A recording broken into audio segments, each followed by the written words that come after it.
अस्सलाम वालेकुम दोस्तों, कैसे हो? मुझे उम्मीद है कि आप सभी सही हो गए। न्यू अपडेट के साथ हम आपके सामने फिर हाजिर हो चुके हैं। अगर आप कुवैत में रहते हैं या कुवैत की खबरों से हमेशा के लिए अपडेट आना चाहते हैं तो ये वीडियो आप शुरू से लेकर आखिर तक देखते रहिए। इस वीडियो के अंदर मैं आपको एक बड़ी जो है इम्पोर्टेंट और इसको बोल सकते हैं बड़ी खबर जो निकल कर आ रही है वो मैं आपको बताने वाला हूँ, जो कि कर्फ्यू के हवाले से है और कुवैत में एंट्री के हवाले से है, ओनली डोमेस्टिक वर्कर के हवाले से। जो कि अभी आपको मालूम है डायरेक्ट फ्लाइट तो जा नहीं रही है, लेकिन बाय किसी दूसरी कंट्री में होकर कैसे जा सकते हैं, किस तरीके से नहीं, पूरा प्रोसेस के बारे में मैं आपको बताऊंगा। और भी कुछ बड़ी अपडेट आ रही है जो कि आपको जान लेना ज़रूरी है। मंडे में जो है वो मीटिंग होगी, यानी कि कल की डेट में, तो उसमें क्या क्या फैसले लिए जा सकते हैं तो वो मैं आपको पूरी डिटेल्स क्लियर करूंगा। तो चलिए फिर बिना देरी के वीडियो शुरू करते हैं। लेकिन उससे पहले मैं आपको बता देता हूँ, अगर आप हमारे चैनल पर पहली बार आए हैं तो चैनल को सब्सक्राइब करें और साथ ही साथ बेल आइकन ज़रूर प्रेस कर दें, ताकि हमेशा आपको इसी तरीके से अपडेट मिलती रहे और आप हमेशा हमारे साथ में जुड़े रहें। तो सबसे पहले हम बात कर लेते हैं जो बड़ी अपडेट आ रही है निकल के मीटिंग के हवाले से। जैसे कि आपको मालूम है कल की डेट में जो है मंडे में मीटिंग होगी, जिसमें क्या फैसला लिया जा सकता है कर्फ्यू को लेकर। जो अभी फिलहाल में कर्फ्यू चल रहा है वो अभी आपको मालूम है हालात जो है कुवैत के अंदर वो ठीक ठाक लग रहे हैं, और कोरोना वायरस के जो केसेस हैं रिकवरी भी ठीक हो रही है। और जो कोरोना वायरस के केसेस हैं वो 1000 से 1500 के बीच में जो है अभी चल रहे हैं। बाकी इन फ्यूचर जैसे ही कुछ अपडेट आएगा तो हम आप तक ज़रूर शेयर कर देंगे, किसी भी तरीके का कभी भी।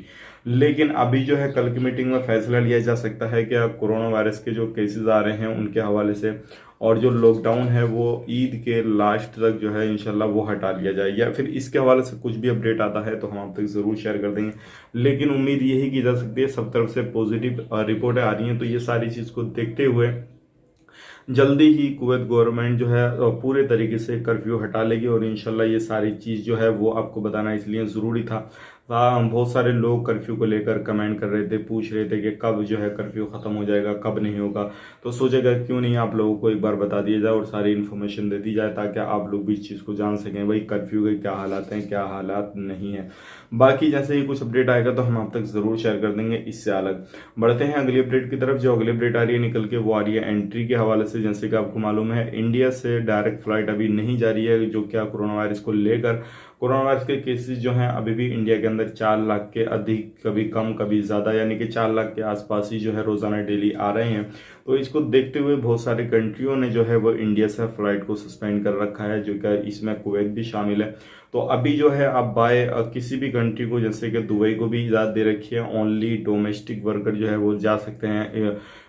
और जो है इस्तांबुल और 2-3 कंट्रियां और हैं जिनको जाके आप जो है वो वहाँ से 14 दिन क्वारंटाइन रहने के बाद में उस कंट्री के बाद उसके बाद में जो है आप कुवैत के लिए एंट्री कर सकते हैं। और ये जो सारा कुछ प्रोसेस होगा वो बिलसलामा प्लेटफॉर्म के जरिए होगा। सारी डिटेल्स आपको उस पर भरनी होगी, और जो भी प्रोसेस है वो सभी जगह पे आपको कोरोना वायरस का PCR टेस्ट दिखाना होगा 72 घंटे का निगेटिव, और उसके बाद में कुवैत में जब जाएंगे तब भी आपको ये सारा प्रोसेस करना रहेगा।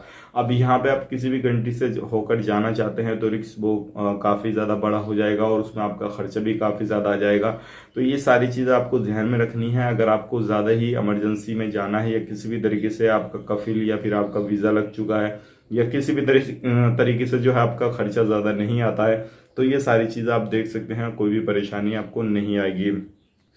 बाकी इन फ्यूचर इससे रिलेटेड अलग कोई भी अपडेट आता है तो हम आप तक ज़रूर शेयर कर देंगे। फिलहाल में इतना ही है। अगर किसी भी कंट्री को होकर आप जाना चाहते हैं तो बिल्कुल बेटेंशन होकर जा सकते हैं, लेकिन उसमें थोड़ा बहुत पेमेंट जो है आपका ज़्यादा जाएगा, ये चीज़ का आपको जहन में डाल लेना है। बढ़ते हैं अगली अपडेट की तरफ। जो अगली अपडेट आ रही है ये भी काफ़ी बड़ी है, और ये मैं आपको बता देता हूँ, अगर अभी तक आपने मिनिस्ट्री ऑफ हेल्थ की वेबसाइट पर रजिस्ट्रेशन नहीं किया है तो कर लीजिए, क्योंकि टोटल अभी जो है लोगों ने वैक्सीन जिन लोगों को लग चुकी है वो तकरीबन जो है 15 लाख लोगों को जो है वैक्सीन दी जा चुकी है। अगर अभी तक आपने रजिस्ट्रेशन नहीं किया है तो जल्द से जल्द रजिस्ट्रेशन करें, क्योंकि जितना जल्दी वैक्सीन का जो काम है वो प्रोसेस कंप्लीट होगा उतना ही जल्दी जो है कुवैत के अंदर लॉकडाउन हटाने की जो भी चीज़ें चल रही हैं, या फिर किसी भी तरीके से जो मीटिंग ली जा रही है, हफ्ते में 1-2 मीटिंग ली जा रही है, तो उनमें जल्दी ही कुछ ना कुछ पॉजिटिव फैसला आ जाएगा। तो ये सारी चीज़ें चल रही हैं। बाकी इन फ्यूचर कुछ भी अपडेट आता है तो हम आप तक शेयर कर देंगे। फिलहाल में अगर आपने अभी तक वैक्सीन नहीं लिया तो वैक्सीन भी ज़रूर ले लीजिएगा। और बात करते हैं रमज़ान की। जैसे कि आपको मालूम है बहुत ही जल्दी जो है रमज़ान ख़त्म होने वाला है, और जैसे ही ख़त्म होएगा ईद की जो छुट्टी पड़ेंगी तो उसमें जो है आप सिनेमा घर में भी जा सकते हैं, और लेकिन वही लोग जिनको वैक्सीन लगी होगी, 15 लाख लोगों को लग चुकी है, बाकी आप जरूर अपना रजिस्ट्रेशन करें। तो ये थी आज की बड़ी अपडेट। उम्मीद करता हूँ वीडियो पसंद आएगा, पसंद आए तो लाइक करें, शेयर करें। मिलेंगे किसी नेक्स्ट वीडियो में, तब तक के लिए आप अपना ख्याल रखें, अपनी फैमिली वालों का ख्याल रखें। Take care, bye.